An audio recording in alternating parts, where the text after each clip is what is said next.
Magandang hapon Pilipinas at sa buong mundo. Sa ulo ng mga balita. Mga nagbebenta ng peking lisensya at plaka ng sasakyan na huli sa Quezon City. Mga sospek posibleng may koneksyon umano sa loob ng Land Transportation Office. Halos nasa 200 pulis nanganganib na matanggal sa serbisyo dahil sa paggamit ng ilegal na droga. Mahabang debate sa plenaryo at pagkaantala sa pagpapasa ng panukalang pagbabalik ng death penalty inaasahan ng opposition bloc. Epidemiology team ng Department of Health nasa Limay Bataan na upang kumpirmahin kung ashpil ang sanhi ng pagkakasakit ng mga residente. Bagong traffic scheme na ipatutupad ng Metro Manila Development Authority masusubukan na sa darating na Biyernes. Mga kandidata ng 2016 Miss Universe nagpatalbugan sa swimmer presentation sa Cebu. Tinaguri ang the next big diva na si Morissette Amon, big winner sa Second Wish 1075 Music Awards. World-class performances ng mga OPM artists na saksihan din. Una sa ating mga balita ngayong hapon, tinulungan ng UNTV News and Rescue Team ang 2 lalaking nadisgrasya sa motorsiklo sa Quezon City kaninang hating gabi. Ito ang balita ni Reynante Ponte. Nirespondehan ng UNTV News and Rescue Team ang natanggap na tawag hinggil sa vehicular accident sa Quirino Highway sa Barangay Kaligayahan, Quezon City kaninang alas 12 ng hating gabi. Pagdating ng grupo sa lugar, nakahandusay pa sa kalsada ang 2 biktima na kinilalang sina Jeffrey Solidum at Jonathan Coritana. Ayon sa nakakita sa aksidente, mabuhangin ang lugar dahil sa ginagawang proyekto ng Maynilad at dahil matulin ang takbo, dumulas ang motor at pumailalim pa sa nakaparadang truck. Malala. Itong driver kasi siya yung sumiksik talaga sa ilalim eh. Yung backride niya parang tumilapo lang dito. Pagbaksak, tulog kaagad. Malamang sir, yung nag-skid sila, tulog na kaagad yun eh. Agad namang inassess ng UNTV News and Rescue ang kalagayan ng mga biktima at nilapatan ng pangunang lunas ang mga tinamo nitong pinsala sa iba't ibang bahagi ng katawan. Dahil din sa posibleng mga bali sa braso at binti at head injury ng mga biktima, dinala ng grupo ang mga ito sa East Avenue Medical Center para sa karagdagang atensyong medikal. Reynante Ponte, UNTV News and Rescue, Quezon City. Naaresto ng Quezon City Police ang isang grupo na nagbebenta at gumagawa ng peking lisensya at plaka. Iniimbestigahan na rin kung sino ang posibleng kasabwat ng mga ito sa loob ng Land Transportation Office o LTO. Ito ang balita ni Grace Casin. Hindi na nakapalagpa ang mga fixer na maaktuhan sa pagbebenta ng peking lisensya sa entrapment operations ng Quezon City Police District. Nagkunwaring buyer ang isang pulis kaya mabilis na naaresto ang mga ito. Kinentahan ako ng peking lisensya. 1.8 nga to, benta niya sa akin eh. Hindi po kayo lang sa pagkakaan na sir, sinabi ko po, gusto niyo pong madali. Pinaano lang sa akin to, pinaabot. Ako naman, hindi ko na alam na ano to. Hiki. Pinasok rin ng mga pulis ang 2 bahay sa Barangay Pinyahan na umano'y gawaan ng mga peking lisensya at plaka ng sasakyan sa bisa ng kanilang hawak na search warrant. Nakuha rito ang iba't ibang klase ng papel, printer, computer, mga dokumentong ginagamit ng mga ito sa paggawa ng peking LTO at international license at mga plaka. Nakumpiska rin ng isang caliber 38 na baril at 3 piraso ng bala. Hawak na ng mga pulis ang mga suspect na nahaharap ngayon sa kasong falsification of documents at paglabag sa Section 17 ng Republic Act 4136. Lahat ng mga pwedeng i-fake nilang dokumento, official receipts, CR, Certificate of Registration, pati na rin mga driver's license, even license plate. So we can say na talagang organized itong sindikato ito. Hindi naalis ng mga otoridad ang posibilidad na may mga kasabwat na empleyado ng LTO ang mga sospek kaya nagagawa nilang ma-access ang mga files at system ng ahensya. Magsasagawa naman ang masusing investigasyon ng LTO sa kanilang mga tauhan kaugnay ng mga natuklasang ebidensya. Mayroon pa tayong objective na kunin din yung mga contact nila sa loob. Marami pa. Not only LTO, even yung LTFRB, even our service providers na kung saan kami kumukuha ng cards. Grace Casin, UNTV News and Rescue, Quezon City. Samantala, Nanganganib na maali sa serbisyo ang halos 200 pang pulis matapos na magpositibo sa methamphetamine hydrochloride o mas kilala sa tawag na shabu. Ito ang balita ni Lea Ilagan. Sumasa ilalim na sa summary dismissal proceedings ang nasa 195 na pulis na nagpositibo sa shabu. Ayon kay PNP Crime Laboratory Management Division OIC for Operations, Police Superintendent Irene Rigunan, dinididig na sa PNP Internal Affairs Service ang kaso ng natura mga pulis. Lahat po ng result is pino-forward po namin sa IAS at sa DIDM. Pag na-forward na po namin, sila na po ang in-charge sa pagkaso po sa ano na yun. Lumabas sa isinagawang random drug test ng PNP sa may 167,852 tauhan nila sa buong bansa. Nasa 195 ang nagpositibo sa confirmatory test. 188 sa mga ito ang uniformed personnel at 7 ang non-uniformed personnel o NUP. Kung saan mula sa Region 4A at National Capital Region Police Office ang may pinakamataas na bilang ng nagpositibo. Tanging ang Police Regional Office Cordillera Administrative Region lamang ang walang pulis na nagpositibo sa ipinagbabawal na gamot maging sa marijuana. At sa susunod po is NCRPO. Ang pinaka-ranking po sa kanila is Chief Inspector. At ang pinaka-lowest is PO1. Mas marami po ang PNCO kaysa sa officer. Ang nasabing drug test ay ginawa ng PNP mula January 2016 hanggang ngayong araw, January 17, 2017. Bahagi ng internal cleansing na isinasagawa ng pambansang pulisya. Lea Ilagan, UNTV News and Rescue. Cam Krame. Kinumpirma ni House Speaker Pantaleon Alvarez na 2 incumbent congressmen ang kabilang sa narco-list ni Pangulong Rodrigo Duterte. Ngunit tumanggi siyang pangalanan ang mga ito dahil hindi pa niya nakakausap ang 2 mambabatas. Sinabi rin ng kongresista na marami ding local government officials ang umunay sangkot sa illegal drug trade batay sa hawak niyang kopya ng listahan. May mga governors, maraming mayors. May judges, fiscals, generals. Pababantayan ng Department of Justice sa Bureau of Immigration ang posibleng paglabas ng bansa ni SPO3 Ricky Santa Isabel na isa sa mga pulis ay dinadawit sa pagdukot sa negosyanteng Koreano na si Ji Ik-ju sa Angeles City, Pampanga noong Oktubre. Ayon kay Justice Secretary Vitaliano Aguirre, ipalalagay niya sa Immigration Lookout Bulletin si Santa Isabel dahil wala pang naka-isyong hold departure order kahit may posibilidad na tumakas din ito palabas ng bansa. Isaan niya sa mga retiradong polis na suspect din sa pagdukot sa Korean national ay nakaalis na ng bansa patungong Canada. Submitted for resolution na ang reklamong kidnapping at serious illegal detention laban sa mga suspect. Susunod sa ito ang balita. Epidemiology team ng Department of Health nasa Limay Bataan na upang kumpirmahin kung ashpil ang sanhi ng pagkakasakit ng mga residente. Department of Energy at Energy Regulatory Commission pinasasagot ng Supreme Court sa petisyong patigilin ang implementasyon ng bagong polisiya sa power industry.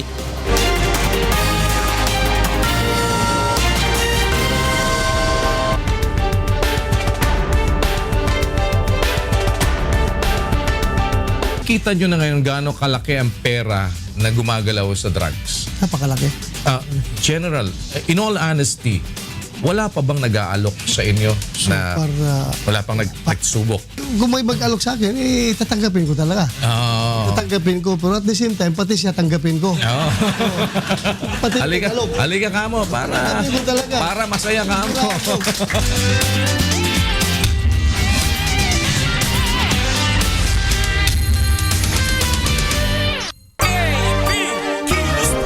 Serbisyong totoo mga boss, ito ang sumbungan ng bayan. Ora mismo, aksyon agad at maaasahan. Sunod-sunod ang kilos sa pagbabalita. Nakatutok ang mata sa problema na nakikita. Lahat ng kwestiyon ay may solusyon. Sa bawat hinaing katumbas ay aksyon. Kilos pronto, di ka na magtitiis at mabibigyan ka dito ng resulta mabilis. Dahil ang bitag, walang pinapalagpas. Sa tropang Ben Tulfo, wala kang ligtas. KB, kilos pronto. KB, kilos pronto. KB, kilos pronto. KB,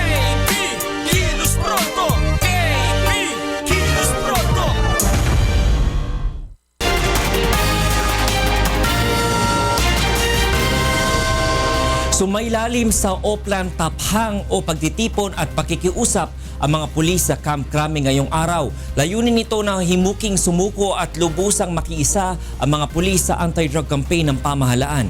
Ito ang balita ni Brian De Paz.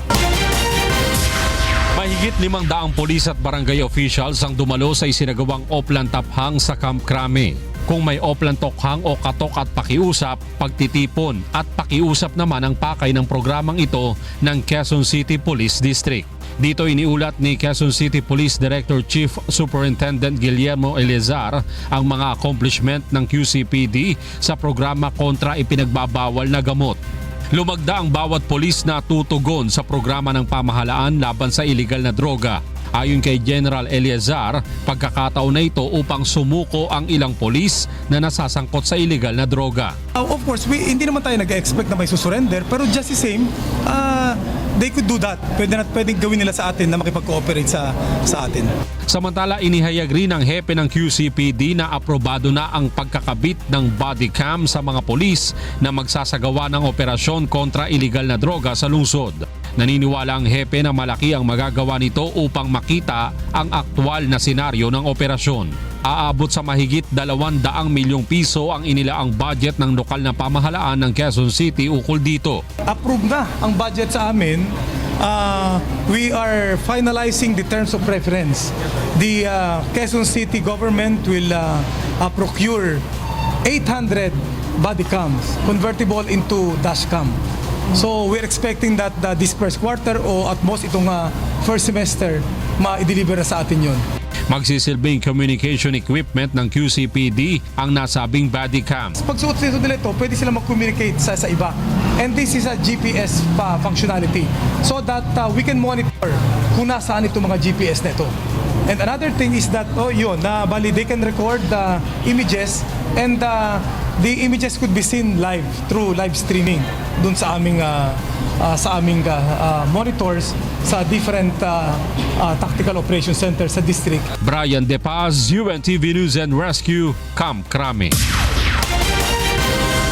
Inaasahan ng opposition congressmen na magkakaroon ng mahabang debate sa plenaryo para sa panukalang ibalik ang parusang kamatayan sa bansa. Sa kabila nito, tiwala pa rin si House Speaker Pantaleon Alvarez na agad itong maipapasa bago magtapos ang sesyon ng Kongreso. Ito ang balita ni Nel Maribo. Posibleng maisalang na anumang araw sa plenaryo ng mababang kapulungan ng Kongreso ang panukalang reimposition ng death penalty. Ayon sa opposition bloc, posibleng umabot sa 50 kongresista ang mag-i-interpolate o magtatanong sa plenaryo at posibleng humaba pa ang debate tungkol sa pagpapasa ng controversial na panukala. Sinabi ni Albay Representative Edsel Lagman, noong 13th Congress sa proposed abolition ng death penalty, umabot sila ng 3 linggo sa plenaryo bago itutuluyang naipasa. Dagdag ng mambabatas, kung batay sa konsensya ng mga mambabatas sa magiging botohan, tiyak na mananalo ang mga anti-death penalty. As of now, if there would be a conscience vote, then definitely it will not pass. But the Speaker wants a party vote, which is a pressure vote. Their positions are based really on their strong personal convictions. Nangangalap na rin ang grupo ng mga kongresista ng suporta mula sa ibang mga organisasyon. We are also mobilizing civil society groups that would oppose the death penalty. Dahil dito, hindi naniniwala ang opposition bloc na makakapasa ang panukala bago matapos ang sesyon. Ngunit sa kabila nito, ayon kay House Speaker Pantaleon Alvarez, I am very confident na ipapasa ko. Meron tayong coalition, meron tayong supermajority, kung meron mang lilihis doon, siguro mga 5 or 10. Naniniwala ang liderato ng Kamara na aabot lamang sa 30 session days ang magiging debate para sa pagpapasa ng Death Penalty Reimposition Bill. Nel Maribuhok, UNTV News and Rescue, House of Representatives. Pinasasagot ng Supreme Court ang Department of Energy at Energy Regulatory Commission sa petisyong patigilin ang implementasyon ng kanilang bagong polisiya na posibleng umanong makasama sa ekonomiya ng bansa. Ito ang balita ni Roderick Mendoza. Inatasan na ng Supreme Court ang Department of Energy at Energy Regulatory Commission na sagutin ang petisyong patigilin ang implementasyon ng kanilang retail competition and open access policy. Sa ilalim nito, inuobliga ang malalaking power consumer na makipagkontrata lamang sa mga supplier ng kuryente na nasa listahan ng ERC. Ngunit tutol dito ang Philippine Chamber of Commerce and Industry kaya't hiniling nila sa Korte Suprema na maglabas ng temporary restraining order. The court directed the respondent to submit their comment to the petition of Representative Umali within a non-extendable period of 10 days from notice. Paliwanag ng PCCI, taliwas sa konstitusyon ang naturang pulisiya dahil nilalabag nito ang kanilang karapatan sa due process at equal protection. Babala ng mga lokal na negosyante, magre-resulta ito sa mas malaking gasto sa kuryente na magdudulot naman ng pagtaas sa presyo ng kanilang mga produkto at serbisyo.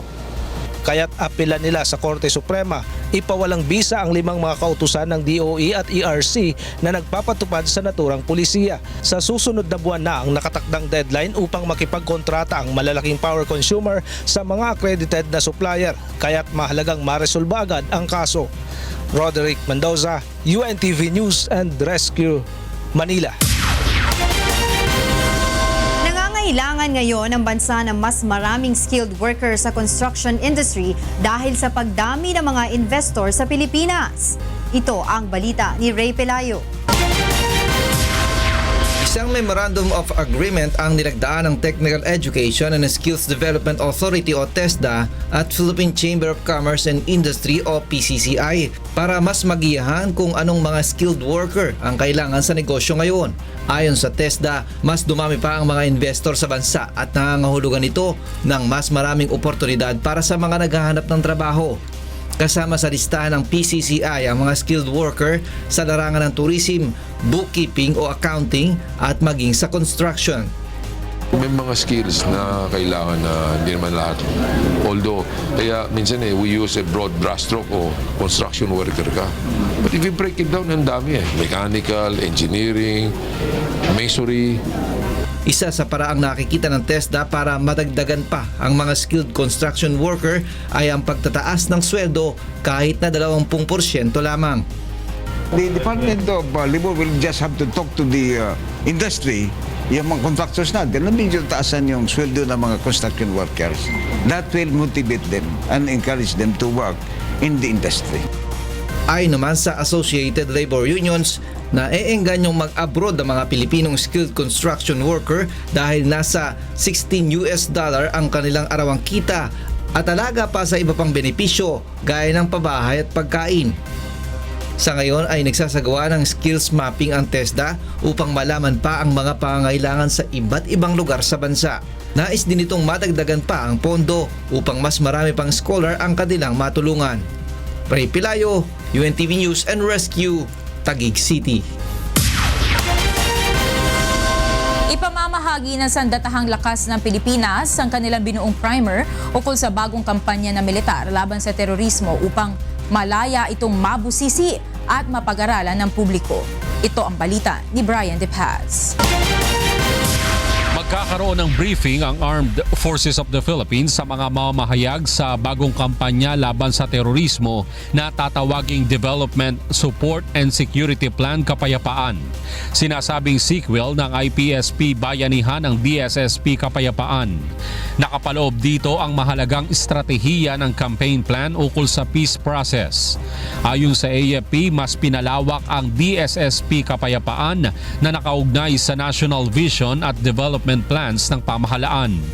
Naniniwala ang AFP na malaki ang magagawa ng DSSP Kapayapaan upang panatilihin ang peace, security at public order. Kasalukuyan pong nasa imprenta pa ang lahat ng primers na i-distribute natin. Kaya pag natapos na po ito, ay mag-i-schedule po tayo ng isang briefing para sa lahat. May 4 na konsepto ang Development Support and Security Plan Kapayapaan ng AFP. Una rito ang pagpapatuloy ng operasyon ng militar upang talunin ang foreign at local terrorist organization. Ikalawa ay ang kontribusyon sa pagtataguyod ng kapayapaan. Ang aktibong suporta sa law enforcement laban sa illegal na droga at ang kontribusyon sa pagpapaunlad ng bansa. This is a transparent document. You may scrutinize it and you may subject it to whatever review you may have. Ayon sa AFP, walang dapat ipangamba ang makakaliwang grupo sa bagong kampanyang ito at umaasa ang militar na makikipagkooperasyon ng grupo sa pagkapanatili ng kapayapaan sa bansa. Brian De Paz, UNTV News and Rescue, Camp Aguinaldo. Tiniyak ng bagong pinuno ng Western Mindanao Command ng Armed Forces of the Philippines ang pagpapatupad ng mas agresibong mga hakbang upang tuluyan ng mapuksa ang mga teroristong grupo sa Mindanao gaya ng Abu Sayyaf. Ito ang balita ni Dante Amento. May bago ng commander ang Armed Forces of the Philippines Western Mindanao Command. Pinalitan ni Major General Carlito Galvez Jr. si outgoing commander Lieutenant General Mayoralgo de la Cruz na mag-a-assume naman bilang Inspector General ng AFP. Dumalo sa change of command ceremony ngayong araw sina AFP Chief of Staff General Eduardo Anyo at Defense Secretary Delphine Lorenzana. Binigyang diin ng pinuno ng sandatahang lakas na pangunahing mandato sa bagong Westmencom Commander na maisakatuparan ang mandato ng Pangulo na puksain ang mga bandidong grupo sa Mindanao, partikular ang Abu Sayyaf Group. Sakop ng Westmencom ang Basilan at Sulu na pinagkukutaan ng bandidong Abu Sayyaf, habang ang dako naman ng Maguindanao ang balwarte ng Bangsamoro Islamic Freedom Fighters at iba pang lawless armed group. May utos ng Presidente, tapusin natin na lang ang teroristang grupo dito sa Western Mindanao. Lalo na yung Abu Sayyaf. Bubuhos natin yung suporta sa kanila at sama-sama gagawin natin ito. Positibo ang AFP na makakamit nila ang target sa tulong ng komunidad at iba pang sektor. Kailangan natin sana magsuporta din yung community, yung mga civilians, religious leaders para sama-sama natin matapos itong laban. Dante Amento, UNTV News and Rescue, Zamboanga City.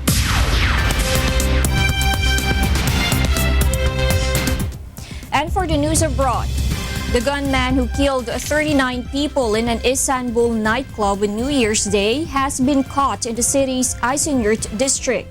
The suspect of Uzbek origin was arrested in an apartment at a housing complex he resided with his 4-year-old son.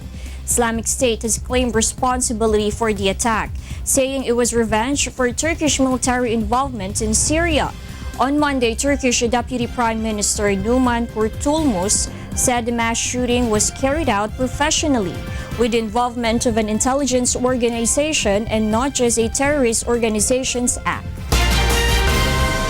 Meanwhile, in Brazil, overcrowding and understaffing make it impossible for prison authorities to maintain control within many facilities, Human Rights Watch says in its 27 World Report. Leo Santos reports. Superlotação e falta de funcionários tornam impossível para autoridades manter o controle dentro de muitas instalações no Brasil. Foi o que os direitos humanos disseram no relatório mundial em 2017.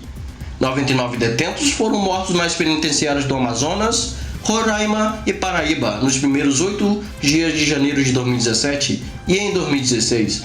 Nas penitenciárias de Roraima, Rondônia e Acre, 22 morreram no mês de outubro. Além disso, 11 jovens foram mortos em 2 centros de detenção juvenil no estado do Pernambuco no mês de outubro de 2016. Então, né, a audiência custódia, em nossa opinião, e isso em decorrência dos trabalhos que a gente tem feito, é fundamental, essencial para combater a superlotação, que é um dos fatores que causa essa falta de controle e esse desastre e mortes dentro do sistema penitenciário. Então é uma obrigação internacional, o Estado brasileiro por muito tempo negou o direito e a garantia de que um preso possa ser apresentado para o sistema judicial. Mais de 622 mil adultos estão atrás das grades no Brasil. 67% acima da capacidade máxima na qual os presídios foram projetados de acordo com as informações oficiais. Porque um dos motivos que a gente ainda entende que é essa cultura de encarceramento de massa e de que reclusão é a solução para o problema do país e o problema e a solução para combater a criminalidade no país. Então, mais de 24 mil crianças estão sob detenção, quase 24% a mais que da capacidade do estabelecimento, ao passo que se discute em um projeto que pode deixar ainda pior a superlotação, aumentando o tempo máximo de detenção, diz o relatório. Segundo a organização, o Congresso Brasileiro deve passar uma proposta que torna obrigatório que o prisioneiro possa obter uma audição sobre o sistema judiciário. Léo Santos, UNTV Notícias e Resgate, Brasil. In other news, Peruvian authorities have started cleaning up after landslides accompanied by torrential rains and floods overwhelmed central Peru over the weekend. Aldrin Solibert has a full story. Huayco acompañado con lluvia torrente y inundación en todo Perú central a la fin de semana. Video dramático mostró el momento exacto las toneladas de Huayco en la carretera de Oxopampa a la altura de kilómetro 241 al noreste de Lima. Nadie falleció ni herido. Rocas pesadas y varios también cayó en kilómetro 420 de la carretera Federico Basadre, cerca de la ciudad de Tingo María.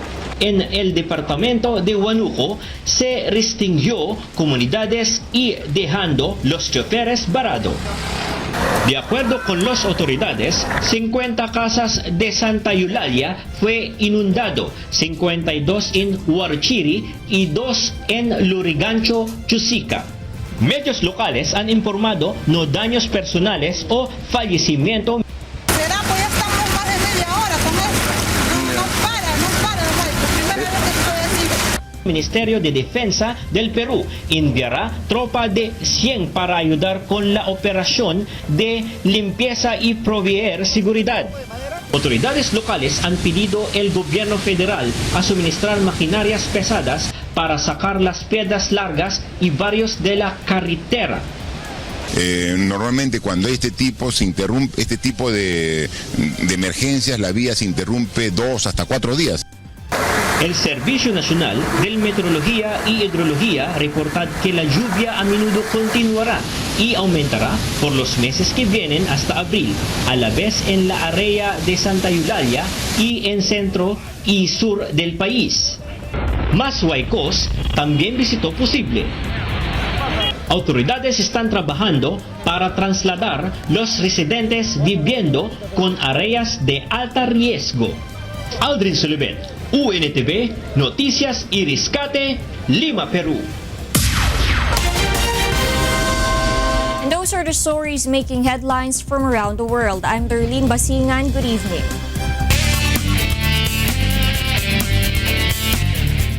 Isang dayuhan ang nasawi matapos mahulog mula sa isang condominium building sa Malate, Manila. Samantala patay rin sa engkwentro ang isang hinihinalang hold-upper sa Makati kaninang madaling araw. Ito ang balita ni Asher Kadapan. Patay sa engkwentro ang isang suspected hold-upper sa barangay Bel Air, Makati City, pasado alas 3 kaninang umaga. Ayon sa mga pulis, nakatanggap sila ng ulat ng pagnanakaw sa may JP Rizal Street, kaya agad silang nagsagawa ng operasyon. Naabutan pa ng mga responding police ang mga suspect, ngunit mabilis na umalis ang mga ito sakay ng kanilang motorsiklo. Dito na sila nagpaputok ng baril at tinamaan ng isa sa 2 salarin. Na-recover dito ang isang 38 kalibre ng baril habang patuloy na inaalam ng mga otoridad ang pagkakakilanlan ng nakatakas na suspect. Samantala sa Maynila, patay ang isang foreign national nang mahulog sa isang condominium building sa Malate pasado alas 4 ng umaga. Ayon sa otoridad, nakarinig ang ilang mga residente sa lugar ng malakas na tunog na tila may bumagsak. Matapos ito ay nakita umano nila ang walang buhay na lalaki na may edad na higit kumulang 35 years old na naka-jacket at jogger pants. Iniimbestigahan pa ng otoridad ang tunay na dahilan ng pangyayari at ang pagkakakilanlan ng lalaki. Asher Kadapan Jr., UNTV News and Rescue, Manila City.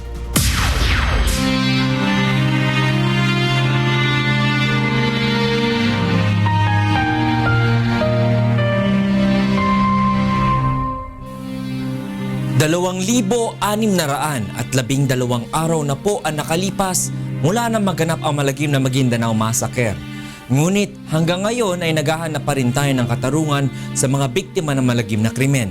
At sa tila madilim na hinaharap ng kaso, hindi po bibitiw ang UNTV sa labang ito hanggang makamit ang katarungan hindi lamang para sa aming 4 na kasamahan, kundi sa lahat ng mga biktima ng karumal-dumal na pamamaslang. Susunod sa ito ang balita. Daang-daang residente sa Eastern Visayas at Cagayan de Oro inilikas dahil sa walang tigil na pag-ulan. Bagong traffic scheme na ipatutupad ng Metro Manila Development Authority masusubukan na sa darating na Biyernes. Tinaguri ang the next big diva na si Morissette Amon, big winner sa Second Wish 1075 Music Awards. World-class performances ng mga OPM artists na saksihan din.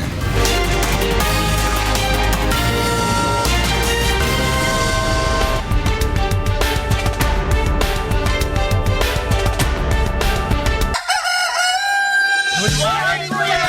Morning, Kuya! Good morning, Kuya!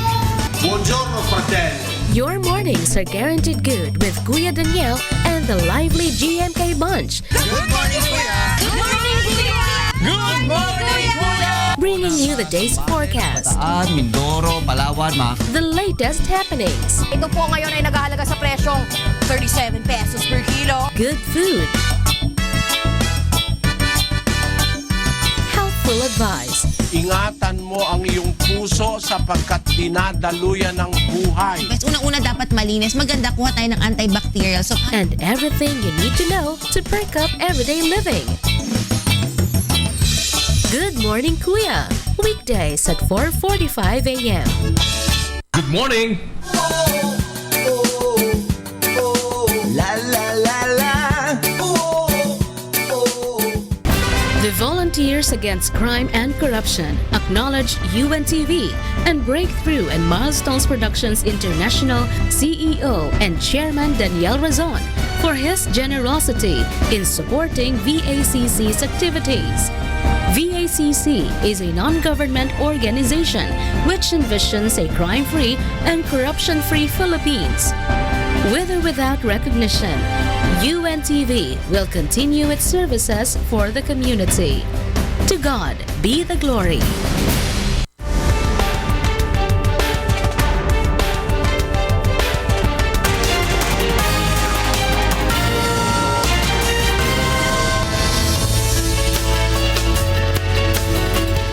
Alamin muna natin ang latest sa lagay ng panahon mula kay Ray Pelayo na nasa UNTV Weather Center.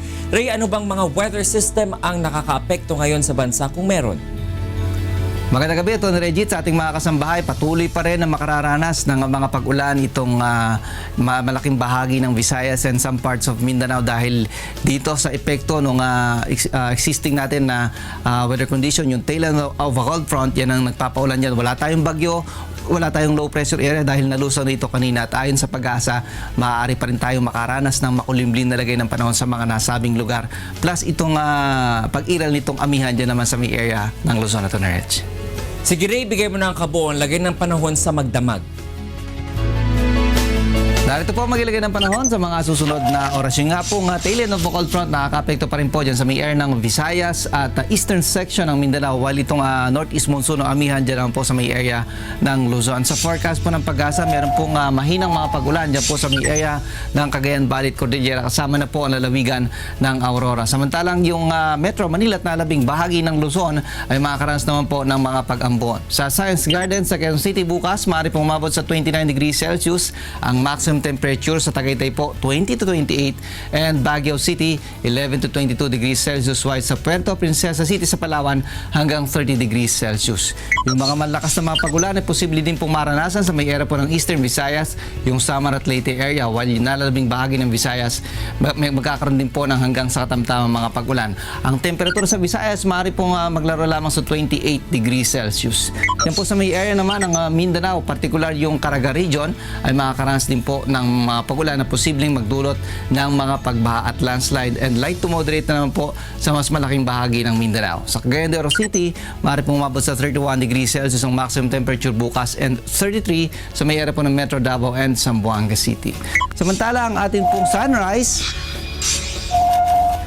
6:25 a.m. at naman pong sunset 5:47 p.m.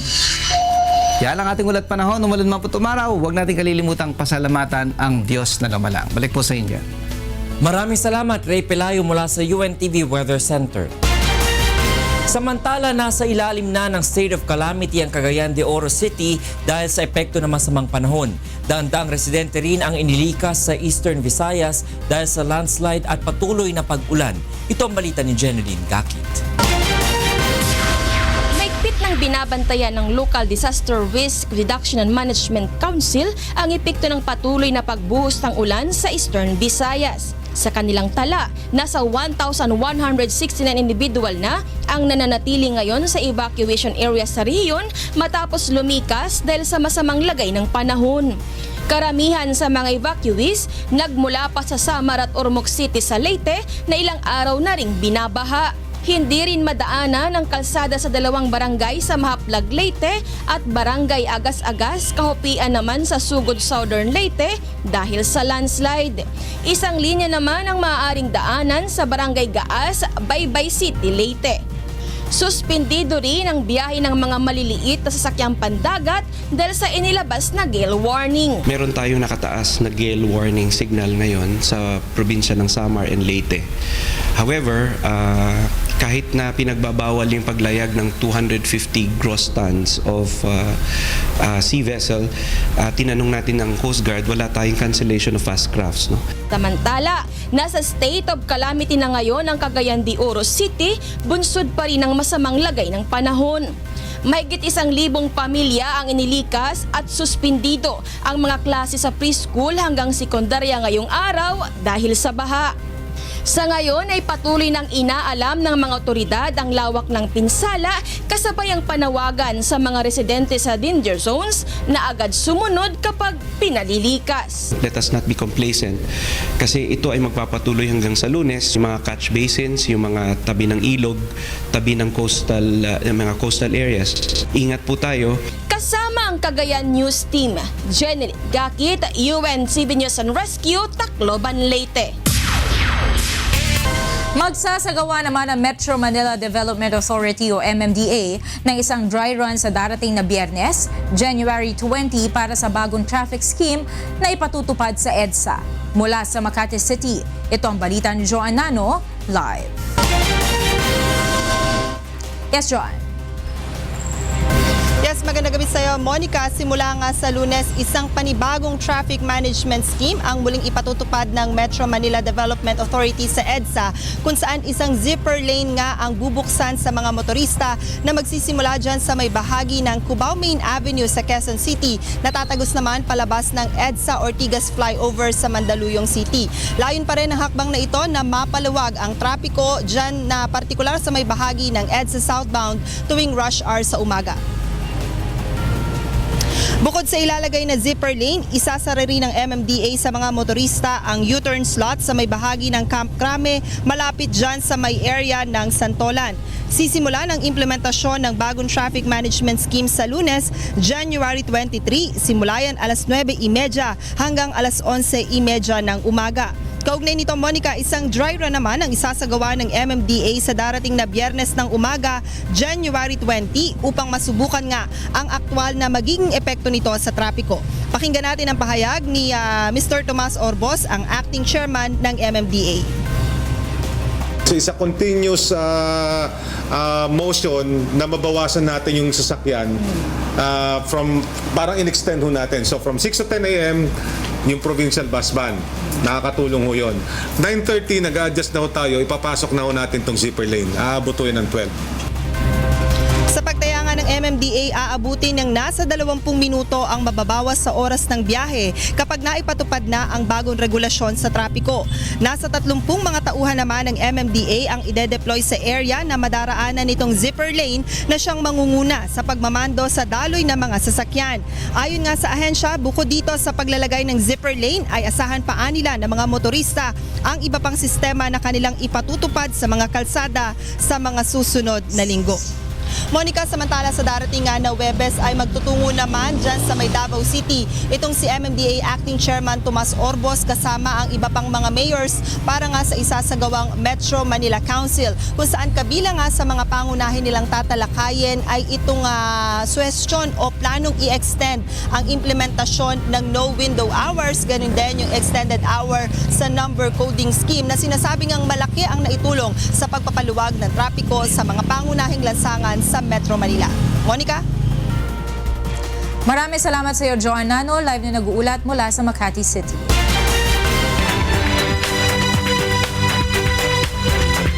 At ka rin kay katamong balitang promdi. Adwang barangay captain ng Llanera Nueva Ecija ing may aresto. Uli na kanuning pangasangkot daking operasyon ng iligal a droga. Ining balita ng Danny Monar. Nakakulong ngayon ang 2 barangay captain sa himpilan ng pulisya sa bayan ng Llanera Nueva Ecija dahil sa umunay pagkakasangkot sa iligal na droga. Kinilala ang mga ito na sina Reynaldo Santos Castañeto ng barangay Gomez at si Abudio Enovero ng barangay Casile. Inaresto ang 2 matapos masamsam sa kanilang bahay ang tiga-4 na sachet na hinihinalang shabu sa isinagawang operasyon ng mga otoridad noong Biyernes. In-implement po yung warrant of arrest na inisyo ni Judge Baguio ng RTC Gapan City.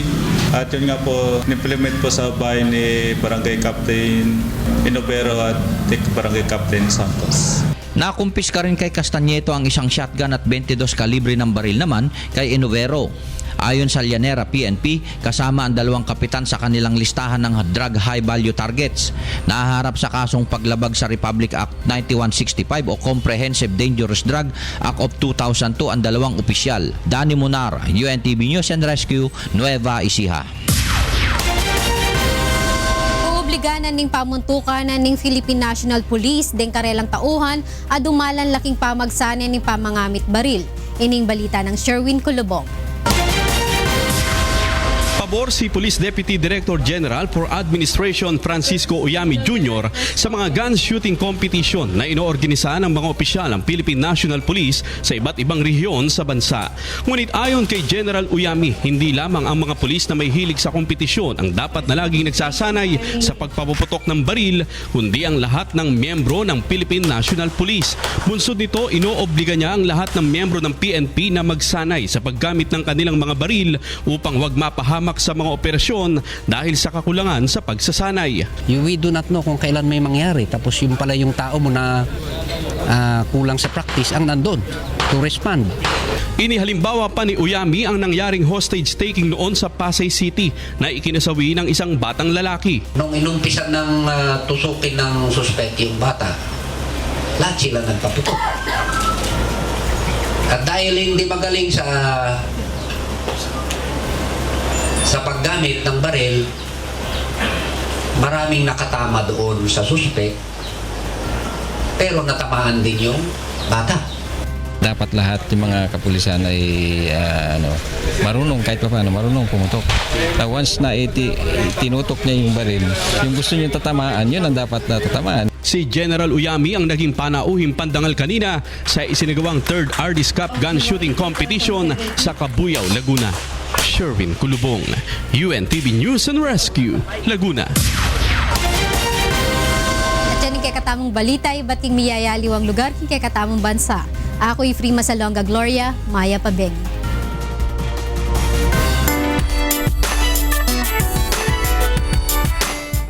Sumabak na sa swimwear competition ang mga kandidata ng 2016 Miss Universe sa Lapu-Lapu City, Cebu. Ito ang balita ni Deb Riveral. Sa kabila ng mga pag-ulan sa Cebu, natuloy pa rin ang Miss Universe 2016 swimwear presentation ngayong araw. Ngunit sa halip na outdoor, isinagawa na lamang sa loob ng Triton Ballroom ng J Park Island Resort and Water Park ang event. Mula sa 80 candidates, 67 lamang ang lumahok sa swimwear competition.